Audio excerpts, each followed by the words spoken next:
I touched on this a little bit on the podcast this week, but I really didn't care for Justin Timberlake's Super Bowl halftime performance. Not a big deal. It just wasn't for me. I didn't love it, didn't hate it, just meh. Which is fine. So a friend sent me an article from NPR, which is basically a transcript of an interview with Ann Powers, their music critic, and she kind of broke down the halftime show. So she makes an argument that Justin Timberlake is he's kind of passe. You know, his whole thing is being effortless, being smooth, being seductive. Not to me, just to other people, okay? And time's kind of passed him by. He's 37 years old. He's getting older. Maybe things aren't as effortless. I'm with you, Ann A. That's just interesting. That's kind of what I was thinking. I'm with you. Let's read this article. But then things get a little woke.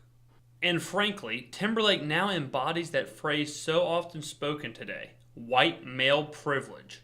It's just not a good look for 2018. And it's really, in some ways, not his fault. It's just who he is. I feel like the kid in a nursery rhyme that got trapped in this house because I was following a trail of candy, and then this witch just grabbed me in the house and turned me into a clay puppet or something. I mean, I'm sitting there eating up this critique, eating up this theory, and all of a sudden, I look around, I'm in the middle of a race debate. But we are living in a moment of struggle, and we want our pop music to also reflect that struggle. Was I the only one that wasn't looking for struggle in my Super Bowl halftime show? Now, I will admit, I am obviously the white devil, so maybe that's why I didn't catch it. Now, I really wanted some struggle in my pop music, so I went on over to the Grammy-winning Song of the Year to find me some serious struggle. Allow me to read you the most powerful line. I got a condo in Manhattan. Baby girl, what's happening? You and your ass invited, so go on and get to clapping. Go pop it for a player. Pop it for me. Turn around and drop it for a player. Drop it for me. Yeah, I see what she means now. Justin's honky music just didn't have that message in it. God, I just hate that guy, man. Right now, the feminist reckoning that's taking down popular figures is also making us think about art itself differently. Why is the feminist reckoning trying to destroy Justin Timberlake? What did Justin Timberlake do to the feminists? Why are they now sending nuclear bombs at Justin Timberlake? Is it just because he's a white guy? Is it all white guys are now just locked into this symbol of harassment? I mean, basically, Ann is saying that any white male in that position performing at that halftime show is ill-equipped, should not be there. It is poor show for a white male to be performing at the halftime show in this climate in 2018, and the female reckoning should strike them down. Ann has said that being a straight white male is not appropriate for 2018. That is insane. I mean, doesn't that sound a little wrong to you, that being a straight white male just isn't appropriate in 2018? The idea that someone is wrong because of their skin color isn't something that I would expect to see in NPR. It's something I would expect to see in Mein Kampf. No longer can a star like Justin Timberlake, a white artist who has spent his career connecting with black music and popular culture, a straight male artist who has released countless dance floor seductions that sometimes veer into pushiness, let's say, expect for people to just accept this point of view. This is cookie cutter making something out of nothing. All this article is doing, all Ann Powers is doing, is bringing tension into a tensionless moment. It isn't good enough that Justin, the heterosexual honky bastard, went out there just to entertain.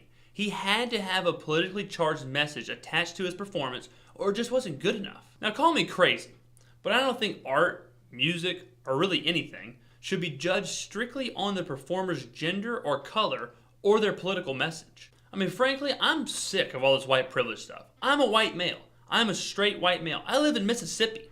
Where the hell is all this privilege? I don't see any of the privilege that we're talking about here. I am up to my ass in student loans because I didn't get scholarships. I worked valet. I parked your car, black people's car, white people's cars, Mexican cars, Asian cars. I was running, sweating, parking other people's cars. You want that privilege? While I was going to college, I worked at a plumbing factory and commuted to and from classes every single day. My whole day was spent carrying toilets. Toilets, the thing that you take a dump in. I was carrying that around all day in heat, snow, rain, sleet, whatever. That's not privilege. Do you want that privilege? Is that the privilege we're talking about here? Surrounded by toilets?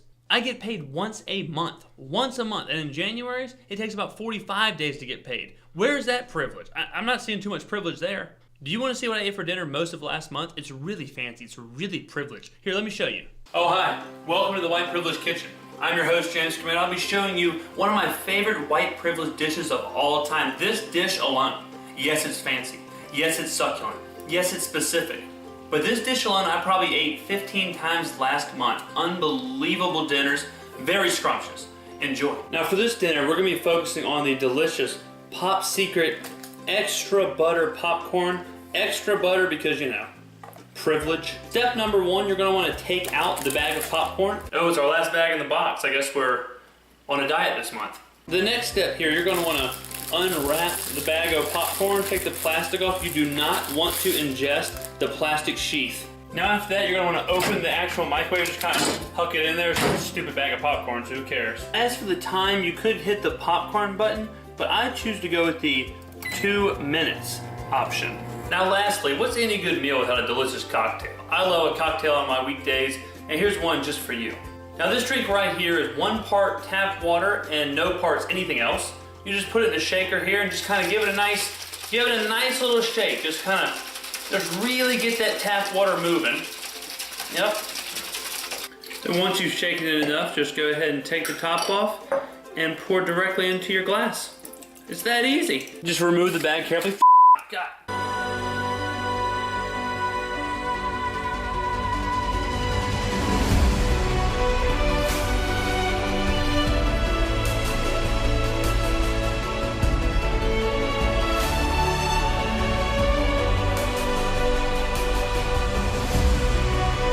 And before we enjoy this delicious white privilege dinner, we say a quick blessing to Christopher Columbus. Thank you for coming to India/North America and allowing me all this white privilege and this delicious dinner you've granted. Thank you. Wow, this looks really good. This was like a really tender dinner. Yum. I used to think white privilege was reverse racism, but it's really not. It's just straight up racism. I didn't do anything to you. Why do you hate me so much, Ann? Because of racial events in the past? Racism does not counteract racism. It's not a good idea to battle racism by being more racist. If you want to be so progressive and move this nation forward, how about we start with not creating a whole new world of prejudice and racism? Articles like this are what divide an already divided nation. I have never ever thought of myself as part of like this big white club, like I'm living inside of a saltine box. I'm just a person like you're a person. We don't need to group everything up. I mean, people have a million advantages and disadvantages. It's not just about race. That's not the only thing holding people back. I mean, things like gender, age, wealth, physical abilities, attractiveness. People have a lot of stuff going on. The biggest minority is the individual. The more that you and the rest of the media try and group everyone into these little boxes, the worse it's going to be. Take some damn responsibility for yourself. It's not about the white man holding you down or the black man taking your opportunities. Stand up and be an individual. Be responsible for your own life. We want statements and struggle in our pop music, not just another smooth dance mix. This is true. I mean, if we take Justin Timberlake out of the equation, because we know he can't do this, there is a lot of struggle and statement and passion in pop music nowadays. Gonna wake up in his bed in the morning, and if you're under him, you ain't getting over him. I got no rules, I count. Gucci gang, Gucci gang, Gucci gang, Gucci gang, Gucci gang, Gucci gang, Gucci gang, Gucci gang. Hey! Raindrop, drop top, smoking, no cooking, the hot box. Cooking. I pull up with a lemon. Wait a minute. Knock your she ain't living. It's just your eyes get acidic, and this ain't a scrimmage. Meet me at the bar. Yeah. Yo, you wanna meet me in the lounge. Yeah. Yo, you wanna meet me in the club. Yeah. Yo, you wanna meet me downtown. Okay. Oh, look what you made me do. Look what you